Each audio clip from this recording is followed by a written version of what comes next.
Hello बच्चों, तो कैसे हो आप सभी। आप सभी का स्वागत है आपके इस YouTube चैनल JS ट्यूशंस में। तो जैसा कि मैंने आपको प्रॉमिस किया था कि कुछ टाइम बाद, मैंने जैसे को बोला था कि कुछ टाइम बाद हम क्या करेंगे, चैप्टर 1 से लेकर 15 तक जो हमारे, मैंने जैसे आपको प्रॉमिस किया था कि हम 10th के सारे चैप्टर आपको कराए जाएंगे, सारे के सारे चैप्टर्स। तो हम आपको सामने लेके आ गए हैं हमारे फर्स्ट चैप्टर के साथ। आज हम शुरू कर रहे हैं आपका 10th का सिलेबस। तो जो फर्स्ट चैप्टर हमारा साइंस का, अगर मैं उसकी बात करूं तो उस चैप्टर का नाम है हमारा केमिकल रिएक्शंस एंड इक्वेशंस। हमारे चैप्टर का नाम है केमिकल रिएक्शंस एंड इक्वेशंस। तो बेसिकली मैं आपको एक बात बताना चाहूंगा कि कोई भी चैप्टर हम पढ़ रहे हैं ना, तो सबसे पहले हमें उसके नाम का मतलब पता होना चाहिए कि वो चैप्टर हमसे चाह क्या रहा है, बताना क्या चाह रहा है। अगर वो चीज पता है तो हम उस चीज को अच्छे से बता पाएंगे। चलो, तो जैसा कि चैप्टर का नाम है केमिकल रिएक्शंस एंड इक्वेशंस, तो ऑब्वियसली बात है कि इसमें केमिकल रिएक्शंस होंगी और इक्वेशंस होंगी, जैसा कि नाम बता रहा है। तो हमें सबसे पहले ये बताना चाहिए कि केमिकल रिएक्शंस होती क्या है। सुनिए, अगर मैं पहले डेफिनेशन की बात करूं तो डेफिनेशन बात करते हैं। अगर केमिकल रिएक्शंस की डेफिनेशन की बात करूं तो मैं लिखता हूं the process of interaction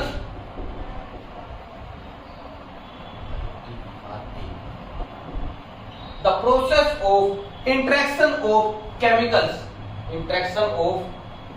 chemicals to form new chemicals या फिर न्यू केमिकल्स क्या होगी इसके लिए। अगर मैं डेफिनेशन की बात करूं, the process of interaction of chemicals to form new chemicals. देखो सुनो, पहले सुनो। बेसिकली मैं अगर बात करूं केमिकल रिएक्शन में क्या होगा कि कोई चीज मिलकर कोई दूसरी चीज, मान लीजिए मैं बोल देता हूं कि एक चीज मिली, यहां से एक चीज थी, यहां से एक चीज थी, ये दोनों चीज मिली और इन्होंने तीसरी चीज बना ली। लेकिन इस वाली से और इस वाली से ये वाली चीज बिल्कुल अलग होगी। इस वाली से ये वाली चीज बिल्कुल अलग होगी। इसकी प्रॉपर्टीज इन दोनों से मैच नहीं करेगी। इसकी प्रॉपर्टी अलग होगी, इसकी प्रॉपर्टी अलग होगी, और जो ये चीज बन के आएगी ना मेरे पास, इसकी प्रॉपर्टी इन दोनों से मैच नहीं करेगी। इसी को बोलेंगे हम केमिकल रिएक्शन। आइए समझ में। अब तो सिर्फ नाम चल रहा है, बाद में इसकी पूरी डिटेल पढ़ेंगे कि कैसे कैसे क्या क्या होता है। अब इक्वेशंस की बात करूं, इक्वेशन क्या होती है? अ symbolic representation of a chemical reaction. अगर केमिकल रिएक्शन को मैं, जो मेरे पास एक केमिकल रिएक्शन थी, जो मैंने दो चीजें जोड़ी थी, उनको मैं सिंबल्स की फॉर्म में डाल दूं, वो मेरी क्या बन जाएगी? Chemical equation. ये हमारा चैप्टर का नाम है, ये हमारा चैप्टर में बताना चाह रहा है। अब स्टार्ट करते हैं हमारा चैप्टर। सुनिए, सबसे पहले हम दो चेंजेस के बारे में सुनते हैं, दो चेंजेस के बारे में हम पढ़ते हैं। एक आएगा हमारे पास, एक चीज पढ़ते हैं हम फिजिकल चेंज,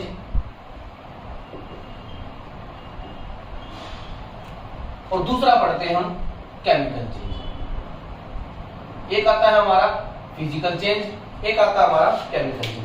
पहले समझिए चेंज क्या होता है। किसी भी चीज का बदल जाना हमारा क्या आएगा? चेंज। अब फिजिकल चेंज में क्या होती है?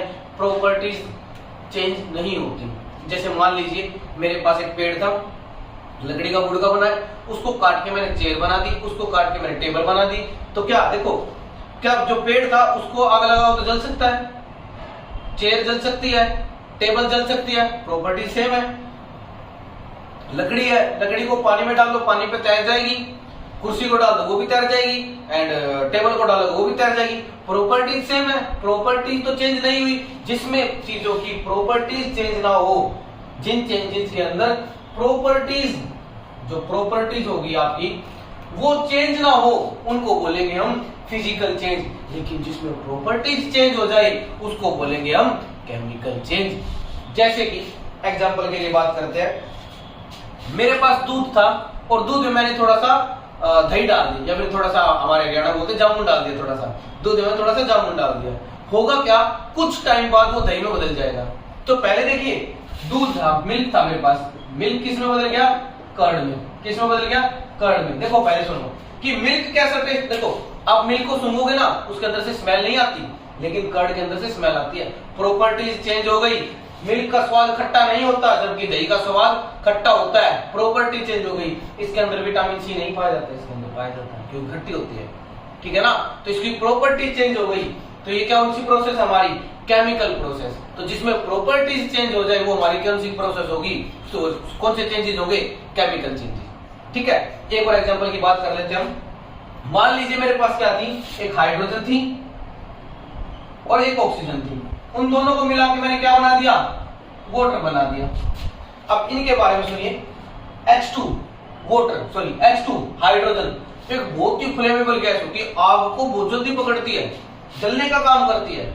ऑक्सीजन जलाने का काम करती है, ये जलने का काम करती है, जलाने का काम करती है, दोनों से मिला के चीज बनी वाटर, ये बुझाने का काम करती है। प्रॉपर्टीज बिल्कुल चेंज हो गई, समझ रहे हो कि ये क्या काम करती है, ये जलती है, ये जलाती है, जलने का नहीं, ये जलती है, ये जलाती है और ये बुझाती है। जलूंगी, जलाऊंगी, मैं बुझाऊंगी, ठीक है ना। ये जलेगी, ये जलाएगी और ये बुझाएगी, ठीक है। इन्हीं चेंजेस को प्रॉपर्टी जैसी चेंज हुई, इनको हम कौन से चेंजेस बोलेंगे, केमिकल चेंजेस। ठीक है, चलो अब चलते हैं थोड़ा सा आगे, यहां तक चलो।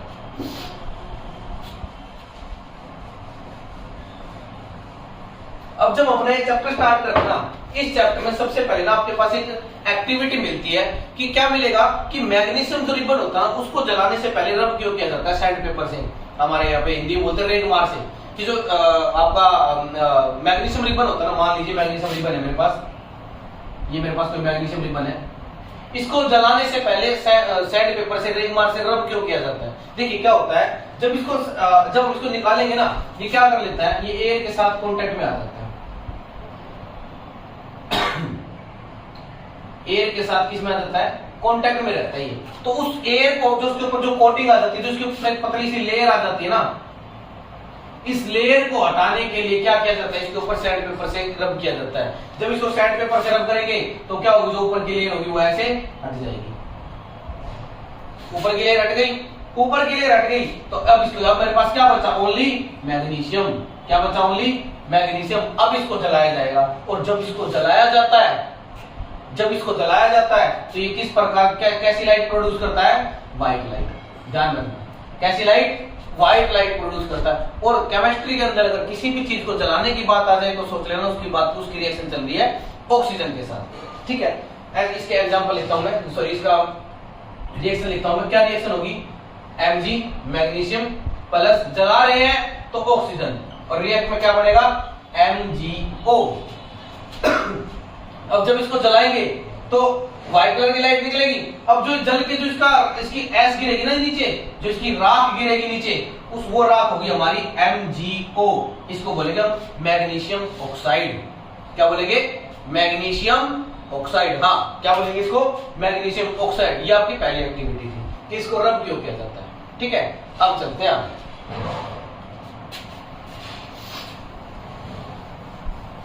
ठीक है। अब बात आती है कि हमें पता कैसे केमिकल रिएक्शन में क्या क्या चीजें होंगी। सुनो, केमिकल रिएक्शन में क्या क्या चेंजेस हमें देखने में आएंगे। सुनो, कौन कौन से चेंजेस हमें देखने में आ सकते हैं। पहला change, change in state. State change हो सकती है, जैसे कि मिल्क था, मिल्क किस फॉर्म में था, लिक्विड फॉर्म में था, उसको दही में चेंज कर दिया, किस फॉर्म में आ गया, सॉलिड फॉर्म में। उसी तरह हाइड्रोजन मेरे पास गैसेस फॉर्म में, ऑक्सीजन मेरे पास गैसेस फॉर्म में, दोनों को मिक्स कर दे, किस फॉर्म में आ गई, वो लिक्विड फॉर्म में।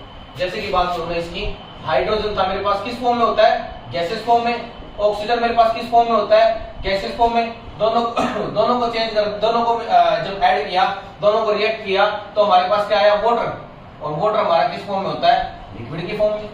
तो मैं यहां से बोल सकता हूं कि स्टेट चेंज होती है, हो सकती है, पहला। दूसरा, इवोल्यूशन ऑफ गैस।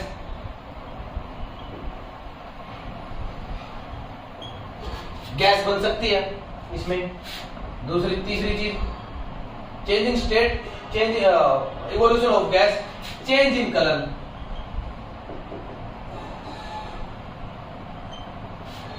कलर में चेंज आ सकता है, स्टेट चेंज हो सकती है, इवोल्यूशन ऑफ गैस हो सकता है, चेंज इन कलर हो सकता है, और चेंज इन टेम्परेचर।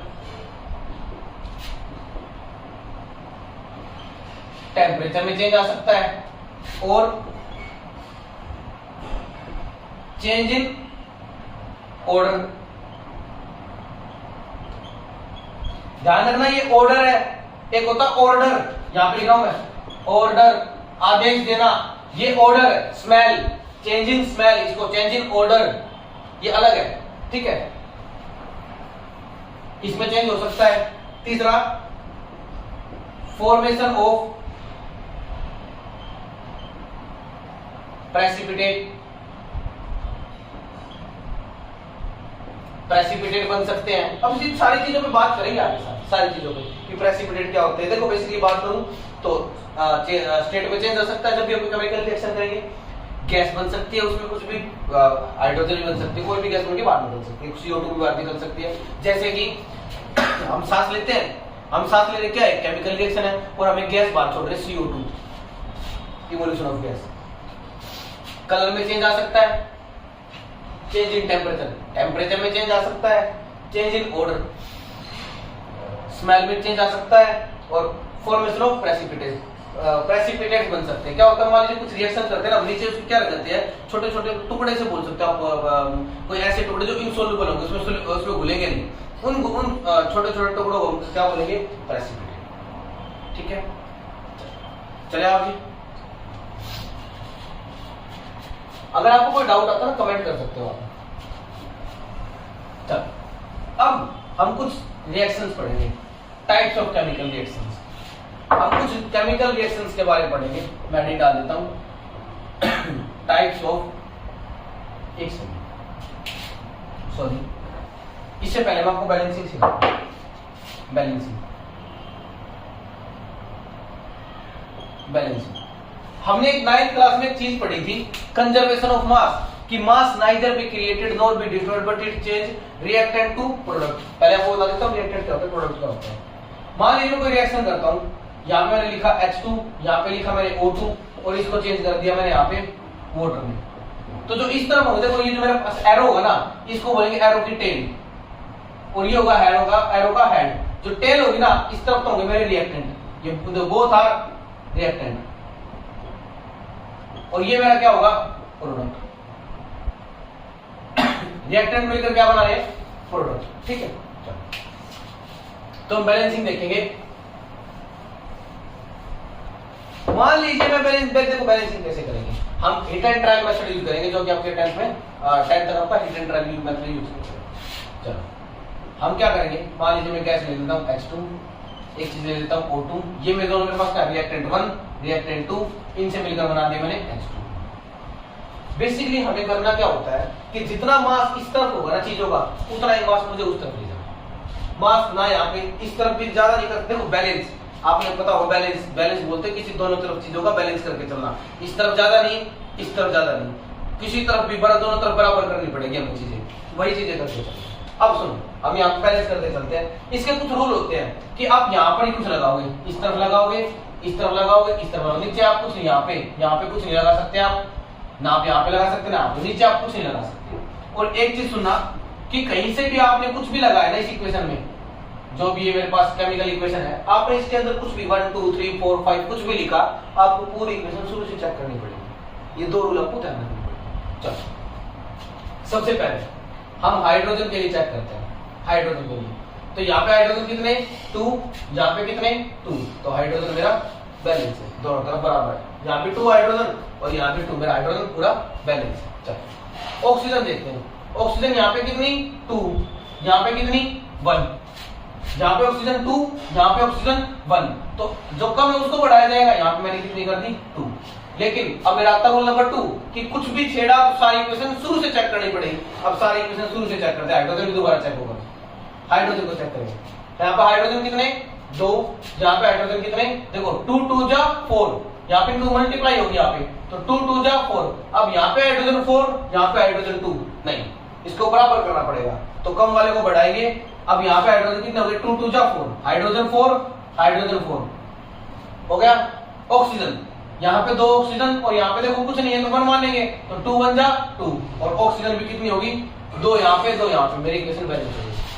मेरी यहाँ पे क्या हो गई, हाइड्रोजन कितने, 4, यहाँ पे हाइड्रोजन कितने, 4, ऑक्सीजन क्या कितने यहाँ पे 2, यहाँ पे ऑक्सीजन कितने 2।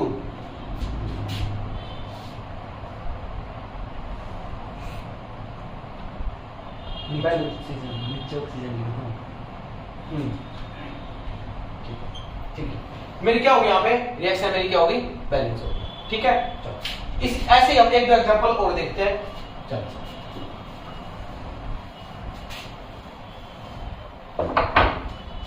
मान लीजिए मैं लेता हूं कार्बन प्लस ऑक्सीजन, इन दोनों को रिएक्ट करते हैं, कार्बन और ऑक्सीजन को। देखो यहाँ पे और बना हुआ मैं कार्बन मोनोऑक्साइड, इस कार्बन मोनोऑक्साइड। देखो एक है ना, देखो ये है O2, अगर 2 होता तो कार्बन डाइऑक्साइड, दो के नाम का, 2 मीन्स डाई, कार्बन डाइऑक्साइड, और सिंगल है तो कार्बन मोनोऑक्साइड, अकेले के नाम से। ये चीजें ध्यान रखना, आप बहुत खेलोगे, डाई, ट्राई, मोनो, होमो, इन चीजों में बहुत खेलोगे अभी। ठीक है, चलो एक काम करते हैं, इसके बाद CO2 वाली भी कर लेंगे। चलो अब यहाँ पे देखिए कार्बन कितने, एक, यहाँ पे कितने, एक, कार्बन बैलेंस है, कार्बन मेरा बैलेंस है। ऑक्सीजन कितने, 2, यहाँ पे कितने, एक, बैलेंस नहीं है, यहाँ पे बढ़ाने पड़ेंगे। आप यहाँ पे कुछ नहीं कर सकते, नो, आप यहाँ पे करोगे। रूल नंबर 1, आप यहाँ पे कुछ नहीं करोगे, यहाँ पे करोगे। चलो मैंने बताया था कुछ भी छेड़ते ही सारा सब कुछ शुरू से चेक करना पड़ेगा, तो कार्बन को फिर से चेक करो। यहाँ पे कार्बन कितने, एक, यहाँ पे कितने, 2, बैलेंस नहीं है, इसको बढ़ाओ, शुरू से चेक करो। Carbon 2, carbon 2, oxygen 2, oxygen 2, carbon balance, oxygen balance, reaction balance. अब चलते हैं, एक रिएक्शन और ले लेते हैं। हम लेंगे carbon plus oxygen gives carbon dioxide. अब यहाँ पे देखिए कार्बन में एक, यहाँ भी कार्बन एक, ठीक है, कार्बन एक, कार्बन एक, ऑक्सीजन 2, ऑक्सीजन 2, तो भाई कार्बन एक है, कार्बन एक है, ऑक्सीजन 2 ऑलरेडी बैलेंस्ड है, तो जरूरत ही नहीं है। जरूरी नहीं है हर बार आपको कुछ ना कुछ छेड़खानी करनी पड़े, जब बैलेंस है तो ऑलरेडी बैलेंस है, कोई दिक्कत नहीं है। चलो अब मैं आपको एक रिएक्शन देता हूं, आप उसको ट्राई कीजिएगा। अगर आपने वो कर ली ना तो ये लगा लीजिए आपको बैलेंसिंग बहुत अच्छे से आ जाएगी। ठीक है, और आपका होमवर्क सुनिए, पहले मैं आपको रिएक्शन लिख देता हूं, फिर आपको होमवर्क देता हूं। Carbon dioxide plus water gives C6H12O6 plus 4। अब क्वेश्चन सुनिए, देखो इसमें बहुत सारे क्वेश्चन पूछूंगा मैं आपसे। चलो पहले इसको बता देता हूं, इसको हम बोलते हैं ग्लूकोज। ये वही ग्लूकोज है जो पार्ले जी में जी का मतलब है, जी माने जीनियस नहीं, जी माने ग्लूकोज, पार्ले जी ग्लूकोज, जी माने जीनियस नहीं, पार्ले जी माने ग्लूकोज। चलो अब मुझे पहले तो सबसे पहले आप क्वेश्चन में ये बता, पहले मैं आपको डाल दूं, पूरी क्वेश्चन कर देता हूं। Sunlight and chlorophyll. सबसे पहले आप कमेंट करके मुझे ये बताइएगा ये कौन सी केमिकल रिएक्शन है। इस रिएक्शन को हम नॉर्मली किस नाम से जानते हैं, वो कौन सी रिएक्शन है, इस रिएक्शन को हम किस नाम से जानते हैं, कौन सी रिएक्शन है सबसे पहले। दूसरा फिर आप इसकी बैलेंसिंग करोगे, ठीक है। तीसरा ये नाम हमेशा याद रखोगे आप, C6H12O6 इज कॉल्ड ग्लूकोज, जो पार्ले जी में आता है, जी माने ग्लूकोज। हमारे खाने में भी होता है, कार्बोहाइड्रेट चेंज होता है, इसमें ग्लूकोज है। ठीक है, आपका ये होमवर्क है, आप इसको कीजिए और उसको कमेंट करना चाहिए। अब चलते हैं हम आगे। आई थिंक बैलेंसिंग आपको अच्छे से आ गई होगी। अब करते हैं टाइप्स ऑफ केमिकल रिएक्शंस।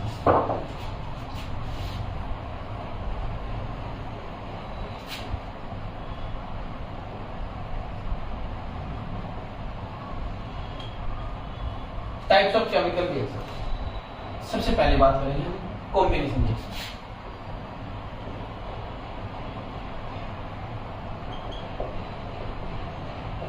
देखो आपने एक वर्ड ना बहुत बार सुना होगा, combine.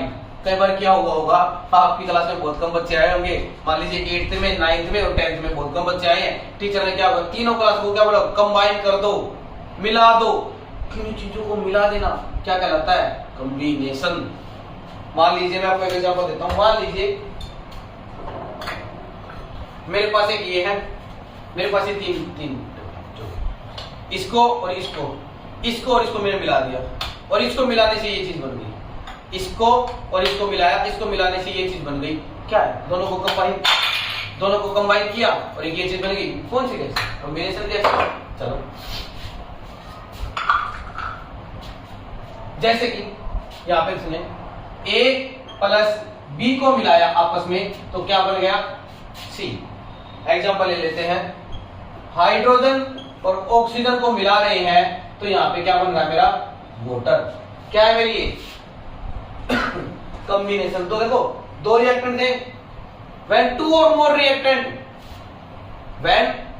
or more reactant react each other and make a single, ज्यादा ही बना सकते हैं, and make a product is called combination reaction, is called combination reaction। Hydrogen और ऑक्सीजन ने मिलकर क्या बना दिया? H2O। A प्लस B मिलकर क्या बना रहा है? C। तो A प्लस B मिलकर क्या बना रहा है? C। ये हमारी क्या होगी? Combination reaction. ठीक है। इसकी हाँ, अब आगे जितने भी इक्वेशन आएंगे, जितने भी मैं केमिकल इक्वेशन यूज करूंगा, किसी को भी बैलेंसिंग नहीं करूंगा, आप खुद बैलेंसिंग करोगे, क्योंकि बैलेंसिंग आपको आ चुकी है, आपकी प्रैक्टिस भी होगी और बैलेंसिंग आप खुद करनी सीख भी जाओगे। ठीक है। सेकंड रिएक्शन की बात करते हैं हम, that is displacement reaction, sorry decomposition reaction.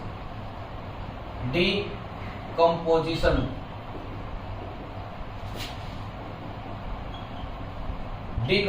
Reaction. अब एक चीज सुनना, आपको केमिस्ट्री में, साइंस में ये दो वर्ड्स बार बार देखने को मिलेंगे, डाई और डी। डाई का मतलब होता है टू, थोड़ी देर पहले मैंने बताया था। मोनो का मतलब एक, डाई का मतलब दो, ट्राई का मतलब तीन, टेट्रा का मतलब चार। उसी तरह डाई का मतलब टू हो गया। और डी का मतलब होता है किसी चीज को वैनिश करना, या तो खत्म करना, या उस चीज को डिस्ट्रॉय करना। मतलब या तो किसी चीज को खत्म कर देना या किसी चीज को तोड़ देना। क्या होता हमारा? डी। डी। अब देखो इन वर्ड को तोड़ो। D composition. कंपोजिशन होता है कोई चीजें मिलकर रहती है, कोई चीजें मिलकर रह रही है, कंपोजिशन। और डी, उनकी कंपोजिशन को तोड़ देना क्या कहलाएगा? D composition. ठीक है। मैं क्या करता हूं, मान लीजिए मेरे पास यहाँ पे एक चीज कोई है प्रोडक्ट, उसको मैंने तोड़ दिया किसमें? बी प्लस सी। ऐसे आपको देखो इसको बिल्कुल अपोजिट लग रहा होगा। Yes, this decomposition reaction is the opposite reaction of combination reaction। या फिर मैं बोल सकता हूँ कॉम्बिनेशन डिकम्पोजिशन के अपोजिट है और डिकम्पोजिशन कॉम्बिनेशन के अपोजिट है, दोनों एक दूसरे की अपोजिट रिएक्शन है। चलो इसमें मैं एग्जांपल देखो, मैं उल्टा कर देता हूँ। मैंने क्या था मेरे पास, देखो ये जितने ज्यादा रिएक्शन याद करोगे प्रॉब्लम होगी। एक रिएक्शन को लेकर अच्छे से आप बहुत सारी चीजें डिफाइन कर सकते हो। चलो मैंने क्या किया, वाटर को हीट किया। ये हीट का सिंबल होता है। मैं ट्रायंगल बना देता हूं, एक एरो के ऊपर जब मैं ट्रायंगल बना देता हूं तो उसका मतलब होता है हीट। H2O को जब मैंने हीट किया तो वो किस में टूट गया? H2 और O2 में। देखो एक प्रोडक्ट था, एक रिएक्टेंट था, वो दो चीजों में टूट गया। एक कंपाउंड दो चीजों में टूट गया। कंपोजिशन थी इसकी, वो डीकंपोजिशन को तोड़ दिया उसको, तो हमारा क्या होगा? ये डीकंपोजिशन रिएक्शन। ठीक है, डीकंपोजिशन रिएक्शन। अब सुनो, जो हमारी डीकंपोजिशन रिएक्शन होती है ना,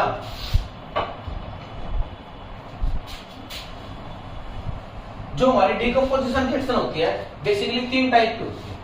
यहां पे थोड़ा सा करते हैं।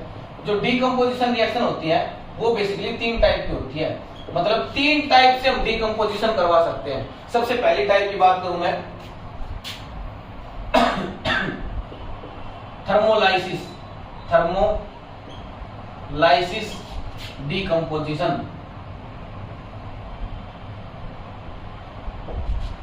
दूसरा इलेक्ट्रोलाइसिस डीकंपोजिशन। तीसरा फोटोलाइसिस डीकंपोजिशन। अब अगर मैं बेसिकली बात करूं तो मेरी तीन प्रकार की, तीन टाइप की डीकंपोजिशन रिएक्शन होती है। Thermolysis decomposition reaction, electrolysis decomposition reaction और फोटोलाइसिस डीकंपोजिशन रिएक्शन। कुछ वर्ड्स मैं बताता हूं, आपको ध्यान से सुनना। ये मैं यहां पे लिख देता हूं कि थर्मो, जहां भी आपको ये वर्ड मिल जाए थर्मो, तो बात समझ लेना कहीं ना कहीं हीट की चल रही है। या तो हीट दी जाएगी या हीट ली जाएगी। थर्मो, उसके बाद बात करूं इलेक्ट्रो, देखो लाइसिस होता है किसी चीज को तोड़ देना, किसी चीज की हेल्प से तोड़ देना, तो हीट की हेल्प से किसी चीज को तोड़ना। इलेक्ट्रो, इलेक्ट्रिसिटी, इलेक्ट्रो, जहां भी वर्ड मिल जाए इलेक्ट्रो वहां पे बात किसकी चलेगी, इलेक्ट्रिसिटी की। किसकी चलेगी, इलेक्ट्रिसिटी की। और जहां भी आपको वर्ड मिल जाए फोटो, वहां पे बात किसकी चलेगी, लाइट। किसकी बात चलेगी वहां पे, लाइट की। ठीक है, दोबारा समझो, थर्मो जहां भी मिल जाए आपको बात किसकी चलेगी, हीट की। इलेक्ट्रो जहां भी मिल जाए बात किसकी चलेगी, इलेक्ट्रिसिटी की। फोटो जहां भी मिल जाए बात किसकी चलेगी। ठीक है, अब इनको थोड़ा सा डिटेल में समझते हैं। तो बात करें थर्मोलाइसिस डिकम्पोजिशन, जो डिकम्पोजिशन हीट की वजह से हो, जो कंपोजिशन हीट की वजह से हो, हम उसको कौन सा कंपोजिशन बोलेंगे, थर्मोलाइसिस डिकम्पोजिशन। देखो ये इसका एग्जांपल देने की जरूरत नहीं है, अभी अभी मैंने हीट की वजह से डिकम्पोजिशन कराया है, तो ये मेरा क्या होगा, थर्मोलाइसिस डिकम्पोजिशन। ठीक है, अगर मैं सेकंड की बात करूं, इलेक्ट्रोलाइसिस डिकम्पोजिशन, इलेक्ट्रोलाइसिस डिकम्पोजिशन। मैं क्या करता हूं, मान लीजिए मेरे पास एक बीकर है, उस बीकर में वाटर है, और मैं यहाँ पे 2 रोड डाल देता हूं, एक एनोड की और एक कैथोड की, 2 रोड डाल दी। और जब मैंने करंट प्रोवाइड करवाया, जब मैंने इसके अंदर करंट प्रोवाइड कराया, तो क्या होगा, यहां से क्या होगी, एक हाइड्रोजन और ऑक्सीजन अलग अलग हो जाएंगे। देखो क्या था, वाटर था, और क्या हो जाएगा, हाइड्रोजन और ऑक्सीजन, किसकी वजह से, इलेक्ट्रिसिटी की वजह से अलग अलग हो जाएगा। इसी को बोलेंगे हम इलेक्ट्रोलाइसिस डिकम्पोजिशन, इलेक्ट्रोलाइसिस डिकम्पोजिशन। ठीक है, चलो अब देखते हैं इसकी third type.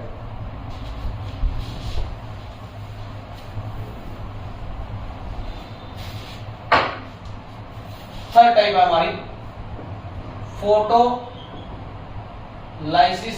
Decomposition.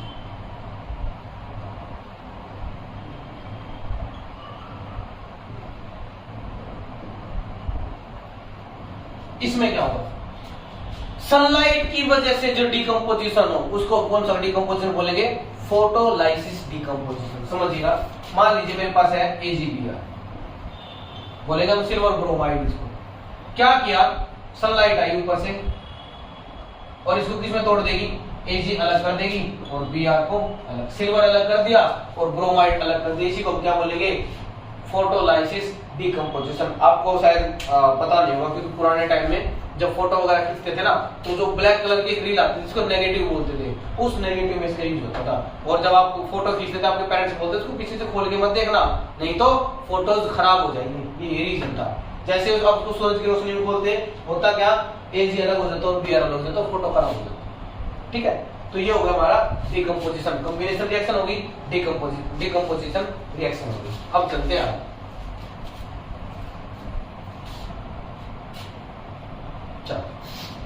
Third reaction के बारे में देखेंगे।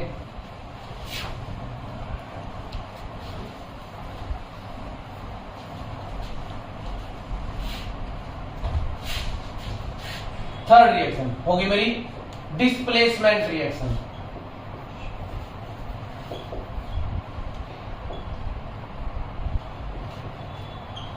डिस्प्लेसमेंट रिएक्शन, डिस्प्लेसमेंट, देखो डिस्प्लेस वर्ड समझो, देखो पूरी साइंस है ना, ऐसे वर्ड तोड़ तोड़ के बहुत अच्छे से समझ में आ जाएगी। डिस्प्लेस मतलब चीजों को जगह बदल देना, चीजों की जगह बदल देना। इसमें क्या होगा, मान लीजिए मेरे पास एक A है और ये BC है, यहाँ पर मैं क्या कर लेंगे, जगह इंटरचेंज कर लेंगे, AC और ये बना लेगा और B अलग हो जाएगा। लेकिन एक कंडीशन फॉलो करेंगे, जब ये A होगा ना, ये A, ये इससे ज्यादा रिएक्टिव होना चाहिए एज कंपेयर टू B। ये A वाला ना, A वाला, ये हाई रिएक्टिव होना चाहिए, हाई रिएक्टिव, और ये लो रिएक्टिव होना चाहिए, तभी ये डिस्प्लेस करेंगे। अगर ऐसा है, ये लो रिएक्टिव है और ये हाई रिएक्टिव है, तो डिस्प्लेस नहीं करेंगे। ठीक है, एग्जांपल के लिए ले लेते हैं हम, Na plus CuSO4 give NaSO4 और Cu क्या हो जाएगा, मतलब ये वाला क्या था, हाई रिएक्टिव, ये वाला क्या था, हाई रिएक्टिव, और Cu क्या था, लो रिएक्टिव। तो हाई रिएक्टिव एलिमेंट में क्या किया, लो रिएक्टिव एलिमेंट को बाहर निकाल दिया और इसके साथ रिएक्शन कर ली, क्या बना लिया यहाँ पे, सोडियम सल्फेट और कॉपर को बाहर निकाल दिया। ठीक है, अब सर हमें पता कैसे चलेगा कि कौन सा ज्यादा रिएक्टिव और कौन सा कम रिएक्टिव है? हमें रिएक्टिविटी सीरीज याद होनी चाहिए। मैं आपको रिएक्टिविटी सीरीज बता देता हूं, एक बार देखिएगा। हमें बेसिकली रिएक्टिविटी सीरीज पता होनी चाहिए। अगर वो रिएक्टिविटी सीरीज पता ना तो हम अच्छे से आराम से पता कर सकते हैं कि कौन सा हाई रिएक्टिव है और कौन सा लो रिएक्टिव है। मैं रिएक्टिविटी सीरीज लिख देता हूं यहाँ पे। सबसे पहले आता हमारा पोटासियम, फिर आता हमारा सोडियम, सिंबल में लिखता हूं,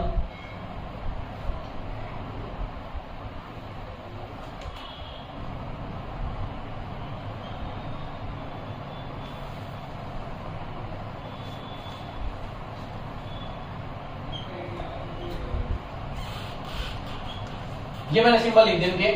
अब सिंबल के साथ क्या की, के का सिंबल होता है, के किसका सिंबल होता है, पोटासियम का, Na सोडियम का, Ca कैल्शियम का, Mg मैग्नीशियम का, Al एल्यूमिनियम का, Zn जिंक का, Fe आयरन का, Pb लीड, कुछ लोग उसको लैड बोलते हैं, बाकी लीड भी बोलते हैं, अपने अपने प्रोनाउंसिएशन होती है, Cu copper, Hg mercury,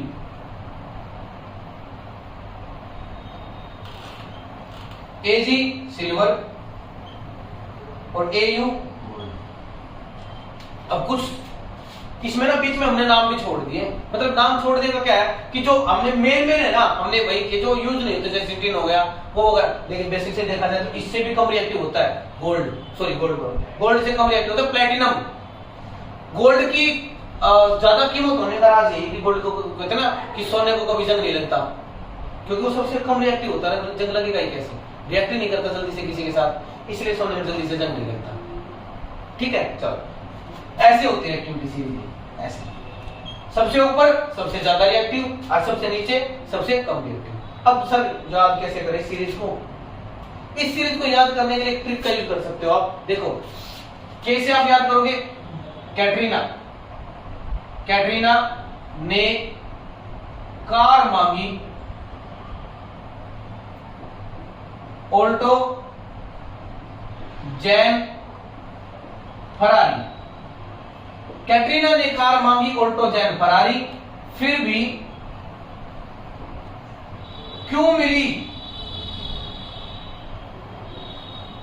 silver OD?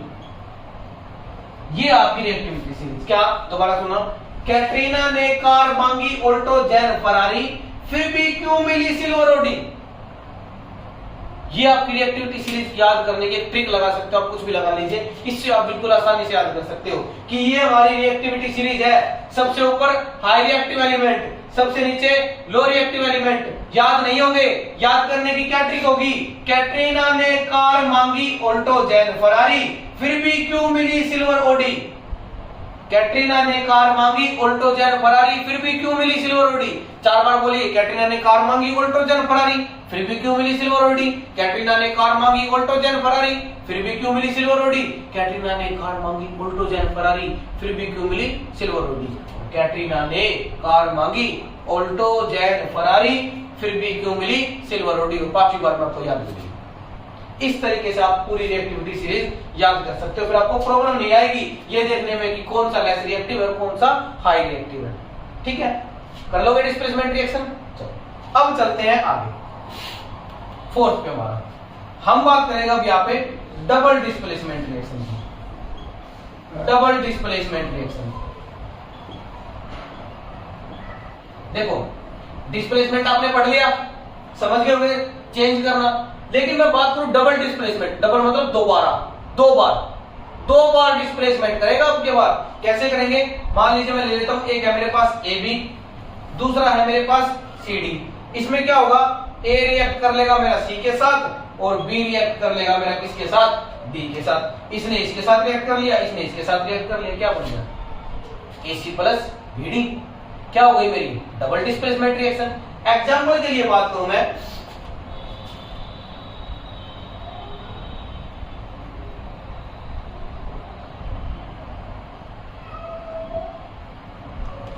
NaSO4 react करेगा किसके साथ?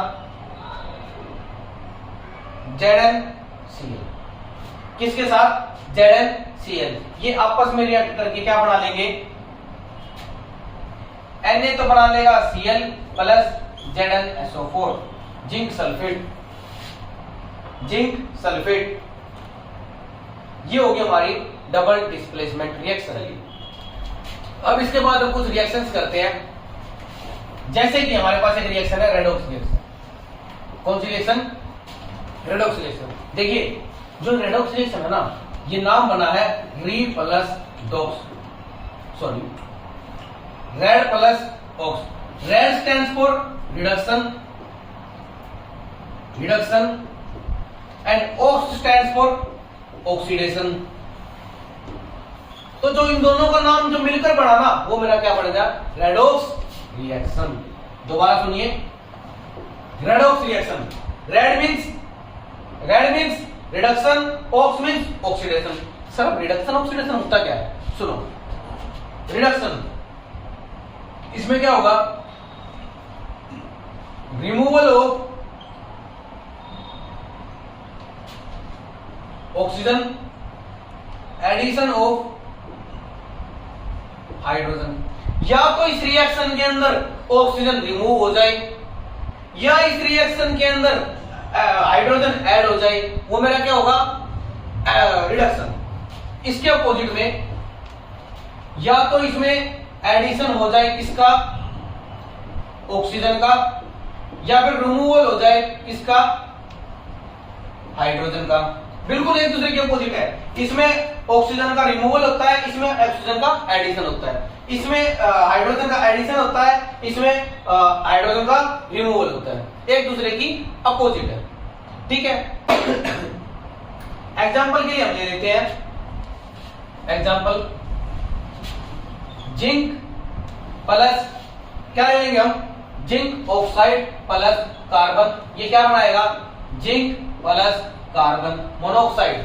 देखिए यहां पे क्या हुआ, इसमें यहां पे देखिए और इसमें क्या ऑक्सीजन का रिमूवल हुआ है? पहले यहां पे ऑक्सीजन थी और ऑक्सीजन हट गई, और रिमूवल ऑफ ऑक्सीजन क्या होगा मेरा? रिडक्शन। रिमूवल ऑफ ऑक्सीजन, यहां से ऑक्सीजन रिमूव हो गई, क्या हुआ मेरा? Removal of oxygen is called reduction. और यहां पे सुनिए, कार्बन अकेला था, कार्बन के साथ क्या चीज आके जुड़ गई? ऑक्सीजन। एडिशन ऑफ ऑक्सीजन क्या कॉल्ड? ऑक्सीडेशन। दोबारा सुनिए कि ZnO के साथ से O निकल गया, जिंक अकेला बच गया, ये मेरी क्या होगी? रिडक्शन। और कार्बन के साथ क्या मिल गया आके? ऑक्सीजन, ये मेरी क्या होगी? ऑक्सीडेशन। ठीक है। जब अब रिडक्शन और ऑक्सीडेशन, रिडक्शन और ऑक्सीडेशन, रिडक्शन और ऑक्सीडेशन दोनों मिलकर क्या बना लेंगे? Redox reaction. क्या बना लेंगे? Redox reaction. अगर अकेली होती तो सिर्फ रिडक्शन, अकेली होती तो सिर्फ ऑक्सीडेशन, लेकिन दोनों मिल रही है तो क्या बनेगी? Redox reaction. अब इसकी दो चीजें हो, इसके अंदर दो चीजें होती है। एक होगा हमारा ऑक्सीडाइजिंग एजेंट, और एक होगा हमारा रिड्यूसिंग एजेंट। अब एक बार थोड़ा सा सुनिए, देखो साइंस को ना अपनी डेली लाइफ से जोड़ दो, साइंस को डेली लाइफ से जोड़ दो, साइंस से प्यार करने लगोगे। ठीक है, सुनो, साइंस को जब डेली लाइफ से जोड़ दो ना, ऑटोमेटिक से प्यार होने लग जाएगा। साइंस को अपने चारों तरफ देखो, साइंस से अच्छी कोई चीज नहीं लगेगी, प्यार करोगे साइंस से प्यार। सुनो, ऑक्सीडाइजिंग एजेंट। अब सुनिए, जोड़ते इसको डेली लाइफ से। आपने कभी ना कभी किसी ना किसी को ये पॉलिसी देते देखा होगा, LIC की पॉलिसी दे रहा, वो उसकी पॉलिसी दे रहा, वो उसकी पॉलिसी दे रहा, देखा होगा आपने देखते हुए। तो ये पॉलिसी देने कौन आता है? एजेंट आता है। अपने आप तो पॉलिसी होती नहीं, एजेंट आता है। अब तो ऑक्सीडाइजिंग एजेंट एक होता है, मान लीजिए कोई पॉलिसी देने आया, हेल्थ एजेंट आया, कोई भी एजेंट आया पॉलिसी देने के लिए, उसी तरीके से ऑक्सीडाइज कराने के लिए कोई एजेंट आया। अब एक बात बताइए, मान लीजिए ये ZnO था, अगर ये कार्बन नहीं होता तो ZnO आराम से बैठा रहता, इसको कोई दिक्कत नहीं थी। अगर ये कार्बन नहीं होता तो ZnO आराम से बैठा रहता। कार्बन के आने से क्या ये अलग हुआ? ऑक्सीजन इससे अलग हुआ? कार्बन के आने से ही तो ये अलग हुआ। तो कार्बन के आने की वजह से यहाँ पे क्या हुआ, रिडक्शन। तो ये क्या होगा हमारा रिड्यूसिंग एजेंट। कार्बन के आने से क्या हुई, ऑक्सीजन यहां से निकली, तो ये हमारा क्या होगा रिड्यूसिंग एजेंट। सेम इसी तरह कि इसके आने की वजह से ये क्या हो गया कार्बन ऑक्सीडाइज। भाई इसकी वजह से कार्बन क्या होगा ऑक्सीडाइज, तो ये मेरा क्या हो गया ऑक्सीडाइजिंग एजेंट। नहीं अगर फिर भी समझ में नहीं आ रहा ना, यहाँ पे क्या हुआ है रिडक्शन, जो बच गया वो ऑक्सीडाइजिंग एजेंट, ऐसे समझ सकते हो। यहाँ पे क्या होगा ऑक्सीडाइजेशन, जो बच गया वो रिड्यूसिंग एजेंट। ठीक है, अगर फिर भी नहीं आया एक बार वापस देखो वीडियो को, फिर समझो, फिर भी नहीं आ रहा फिर से देखो, फिर समझो, तीसरी बार में, दूसरी बार में ही आ जाएगा। तो पहली बार में आ जाएगा तो दूसरी बार में आ जाएगा, अगर फिर भी नहीं आ रहा तो तीसरी बार में पक्का आ जाएगा। ठीक है, चलो अब चलते हैं आगे कुछ रिएक्शंस देखते हैं।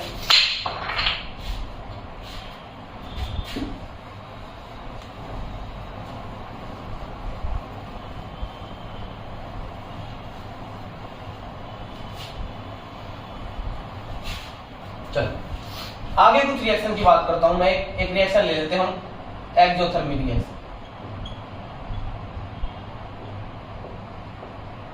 जैसा कि मैंने आपको बताया था, थर्मो आ रहा है, थर्मो मतलब बात किसकी चल रही है, हीट की।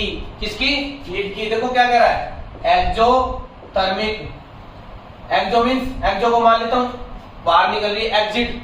हीट जहां से बाहर निकले वो हमारी कौन सी रिएक्शन होगी, एक्सोथर्मिक रिएक्शन। एग्जांपल ले लेते हैं, N2 plus H2 gives NH3, और क्या होगी यहां से हीट बाहर निकल रही है।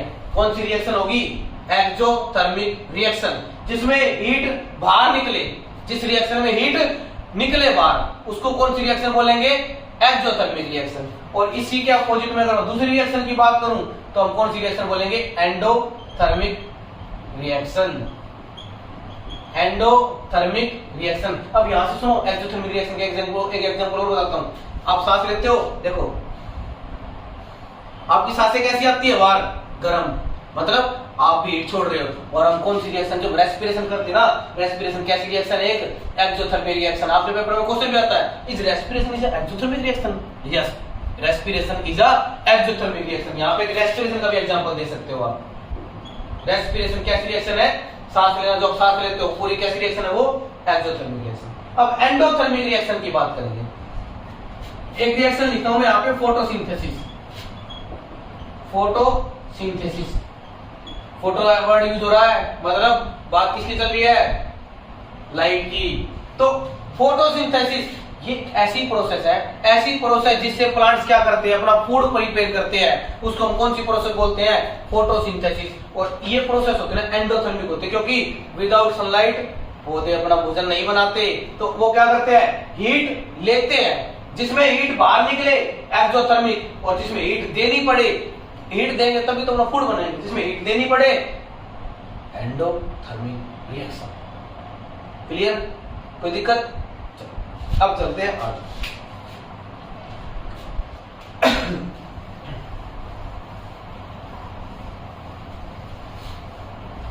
अब आते हैं हम आगे, एक टॉपिक आता हमारा कोरोजन। सुनो, अब बहुत सारे सुने दिक्कत है तो बता देता हूं, सुनिए। यहाँ पे एक होती है रस्टिंग। अब रस्टिंग क्या होती है, कोरोजन क्या होता है। जब लोहे के ऊपर जंग लगता है ना, उसको बोलते हैं रस्टिंग। लोहे के ऊपर जंग लगता है उसको बोलते हैं रस्टिंग। और किसी भी मेटल के ऊपर जंग लगेगा उसको बोलेगा कोरोजन। सिर्फ लोहे के ऊपर जंग लगेगा तो रस्टिंग, और किसी भी मेटल के ऊपर जंग लग रहा है तो कोरोजन। ठीक है, जैसे कि कोरोजन में बात करूं मैं, कि जब आयरन के ऊपर जंग लगेगा तो किस कलर का लगेगा, ब्राउन कलर का। कॉपर के ऊपर आपने देखा होगा, आपके घर में कॉपर के बर्तन होंगे, वो कुछ टाइम बाद हरे हरे रंग के, उसके ऊपर एक लेयर सी आ जाती है, तो इसके ऊपर कैसा लगता है, ग्रीन। और एक आपको बता दूं, चांदी, सिल्वर के ऊपर कौन सा लगता है, किस कैसा लगता है, वो बता सकता है। सिल्वर के ऊपर जंग लगता है उसका कलर कैसा होता है, ब्लैक। आपने देखा होगा चांदी के जो ऑर्नामेंट्स होते हैं ना, जो चांदी की ज्वेलरी होती है, कुछ टाइम बाद ब्लैक हो जाती है। हमारे हरियाणा में बोलते हैं कि उनके ऊपर ना मैल लग गया, ऐसा कुछ बोलते हैं। नहीं, जंग लगता है उनके ऊपर। तो किस प्रकार का लगता है, किस कलर का लगता है उनके ऊपर, ठीक है, ये होता है जंग लगना। ठीक है, बेसिकली बोल सकते हैं हम डीके भी बोल सकते हैं उसको एक टाइप से छोटा सा। चलो सर, इसकी प्रिवेंशन भी हो सकती है, इससे बचाया भी जा सकता है, बिल्कुल बचा जा सकता है। प्रिवेंशन की बात करें कि इसके बचाव कैसे कैसे कर सकते हैं, जैसे मान लीजिए लोहे के ऊपर जंग लगने से कैसे कैसे बचाया जा सकता है, आप खुद बताएंगे। हाँ, बिल्कुल बिल्कुल बिल्कुल बिल्कुल बिल्कुल, पेंट। आपने देखा होगा जब आपके घर पे दरवाजे आते हैं उनके ऊपर पेंट कर दिया जाता है ताकि क्या ना लगे, जंग ना लगे। ठीक है, दूसरा ऑयल भी लगा दिया जाता है ताकि उसके ऊपर जंग ना लगे। क्या करेंगे हम, जो लोहे के जो हमारे पास लोहे की जो चीजें होंगी, आयरन की चीजें होंगी, उनके ऊपर हम पेंट कर देते हैं जिससे उनके ऊपर जंग ना लगे। और सेम ऑयलिंग कर देते हैं, ऑयल लगा देते हैं, तेल लगा देते हैं जिससे उनके ऊपर जंग नहीं लगता। ये कुछ ऐसे चीजें हैं जो करने से उनके ऊपर जंग नहीं लगता। जैसे कि पेंट कर देंगे तो जंग नहीं लगेगा और ऑयल लगा देंगे तो जंग नहीं लगेगा। थर्ड चीज, और क्या कर सकते हैं, ग्रीसिंग भी कर देते हैं, ग्रीस भी लगा देते हैं जिससे उसके ऊपर जंग नहीं लगता। फोर्थ, इलेक्ट्रोप्लेटिंग, एक अलग हीट लेयर चढ़ा दी जाती है। मतलब जो आपके पास जो भी कुछ जगह आपने देखा होगा, कुछ बर्तन होते हैं ऊपर से अलग कलर के होते हैं, नीचे से तांबे जैसे होते हैं, वो कॉपर जैसे, उसको बोलते हैं इलेक्ट्रोप्लेटिंग। बाकी आप मेटल और मेटल वाले चैप्टर में जो आपका थर्ड चैप्टर में डिटेल में पढ़ोगे। ठीक है, और एक होता है हमारे पास गैल्वेनाइजेशन।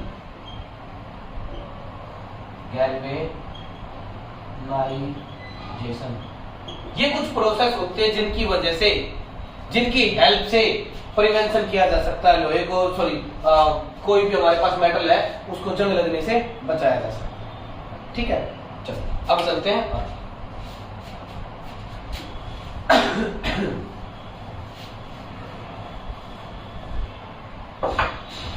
चलिए, रेंसिडिटी, और लास्ट टॉपिक हमारा आज के चैप्टर का रेंसिडिटी। आपने कई बार देखा होगा, जो आप चिप्स कुरकुरे के पैकेट रखते हो, इसमें क्या होता है कि चिप्स कुरकुरे के पैकेट के अंदर गैस आती है भरी हुई, जो क्या हेल्प करती है, ये चिप्स कुरकुरे को खराब नहीं होने देती। ठीक है, होगा क्या, मान लीजिए चिप्स कुरकुरे के अंदर देखो गैस कौन सी भरी होती है, नाइट्रोजन भरी होती है, उसको खराब नहीं होने देती। अब जो चिप्स कुरकुरे के अंदर वो गैस खत्म हो जाएगी तो क्या होता है, जो चिप्स कुरकुरे होंगे ना वो किस चीज से मिलकर बने होते हैं, वो ऑयल से बने होते हैं। मतलब उनको बनाने के लिए ऑयल का यूज किया जाता है। और जब उनके अंदर से नाइट्रोजन उसके अंदर डाल दी जाती है, जिससे क्या करे, वो एयर के साथ मतलब ऑक्सीजन के साथ रिएक्ट ना करे। अब अगर उनके अंदर नाइट्रोजन है तो वो एयर के साथ रिएक्ट मतलब ऑक्सीजन के साथ रिएक्ट नहीं करेंगे, लेकिन हम उसको खोल देंगे, नाइट्रोजन बाहर निकल जाएगी, कुछ टाइम बाद एयर के साथ रिएक्ट करेंगे वो, और क्या हो जाएंगे, वो खराब हो जाएंगे, स्पॉइल हो जाएंगे। तो उस चीज को बचाने के लिए हम क्या करते हैं, उसको नाइट्रोजन डाला जाता है, इसी को बोलते हैं रेंसिडिटी। और जब ऑक्सीजन के साथ रिएक्ट करते हैं ना वो, उसी को हम बोलते हैं ऑक्सीडेशन। अगर कोई तुमसे पूछे कि किस वजह से खराब हो जाते हैं, ऑक्सीडेशन की वजह से वो खराब हो जाते हैं। ठीक है, बेसिकली इसके बारे में इतना कुछ है नहीं, हो सकता है रिडक्शन में भी आ जाए। तो यही पे आपका चैप्टर भी खत्म होता है। तो आप होप सो आप सभी को अच्छे से समझ में आया होगा, और अगर कुछ डाउट आते हैं तो आप कमेंट कर सकते हो। अच्छे से पढ़िए, अच्छे से समझिए। इसके बाद हम नया चैप्टर स्टार्ट करेंगे, second chapter acid base and salts. And इसके बाद में कुछ हम एक्सपेरिमेंट भी लेके आएंगे जो आपकी इस यूट्यूब जेएस ट्यूशंस पे डाल दिए जाएंगे, यूट्यूब चैनल पर आप देखिएगा। Thank you and thank you, जय हिंद।